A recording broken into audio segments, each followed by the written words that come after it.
கல்லூரிகள் படிக்கக்கூடியவங்களுக்கு இறுதி ஆண்டு.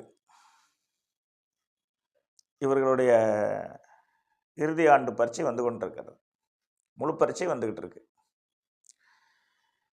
இந்த மாணவர்கள் இந்த முழு ஆண்டு பரீட்சையை 10ஆம் வகுப்பு, 12ஆம் வகுப்பு கல்லூரியில் வந்து கடைசி ஆண்டு படிக்கும் மாணவர்கள்.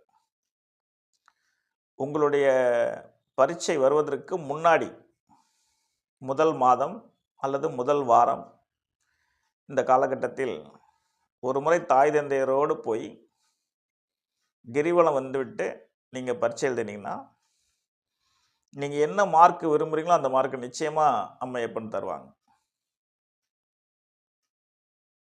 நிச்சயமாக தருவாங்க. 10ஆம் வகுப்பு, 12ஆம் வகுப்பு கல்லூரியில் வந்து இறுதி ஆண்டு படிக்கிறவங்க. ஏன் சார் மற்றவங்களுக்கெல்லாம் நல்ல மார்க் வர வேண்டாமா அப்படின்னு சொல்லி கேள்விகள் வரும். இந்த 10ஆம் வகுப்பு மார்க்கை வச்சு தான் அவங்களுடைய வாழ்க்கை தரத்தை வந்து எந்த ஒரு துறைக்கு கொண்டு போகிறதுங்கிற ஒரு எண்ணமே நடக்கும். அடுத்த கட்டமாக அவர்களை எதில் பயணிக்க வைக்கலாம் அப்படிங்கிற ஒரு எண்ணம் பெற்றோர்களுக்கு வரும். அவங்களும் எது சார்ந்து படிக்கலாங்கிறதுக்கான ஆரம்ப நிலையே 10ஆம் வகுப்பு மார்க் சொல்லும். அதோடைய தொடர்ச்சி தான் 12ஆம் வகுப்பும். 10ஆம் வகுப்பில் எடுக்கக்கூடிய குரூப்னு சொல்லுவாங்க அதை, சப்ஜெக்ட். அந்த சப்ஜெக்டை வச்சு தான் 12ஆம் வகுப்பில் வந்து அவங்க எதை நோக்கி போகலாம் அப்படிங்கிற ஒரு காலகட்டத்தை எடுக்க முடியும். அது பள்ளி படிப்பை சார்ந்த விஷயம், வேலையை சார்ந்த விஷயம். 12ஆம் வகுப்புக்கு பிறகு எந்த வேலையை தேர்வு செஞ்சு படிக்க வேண்டும் அப்படிங்கிற மாதிரி. அதனால தான் இந்த 3 இடத்தையும் நான் வந்து உங்களுக்கு குறிப்பாக சொல்கிறது.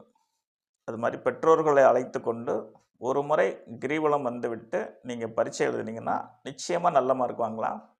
நீங்கள் அடுத்த கட்டத்துக்கு நீங்கள் பயணிக்கலாம். ஏன்னா இந்த கெட்ட நேரம் அப்படிங்கிற ஒன்று உலகத்தில் உண்டு. விதி அப்படின்னு சொல்கிறது. அந்த விதி என்ற ஒரு கோட்பாடு வந்து சாதாரண மனிதனையும் பாதிக்கும், மாணவர்களையும் பாதிக்கும், குழந்தையையும் பாதிக்கும், முதியோர்களையும் பாதிக்கும்.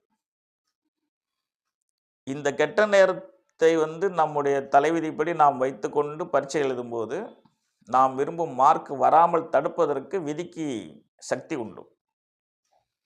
அந்த விதியை மாற்றி அமைத்து பரிசீலனை செய்து உங்களுக்கு தேவையான மார்க்கை ஆண்டவனால் கொடுக்க முடியும். விதியை ஈசன் வந்து மாற்ற மாட்டார், கர்மா அது.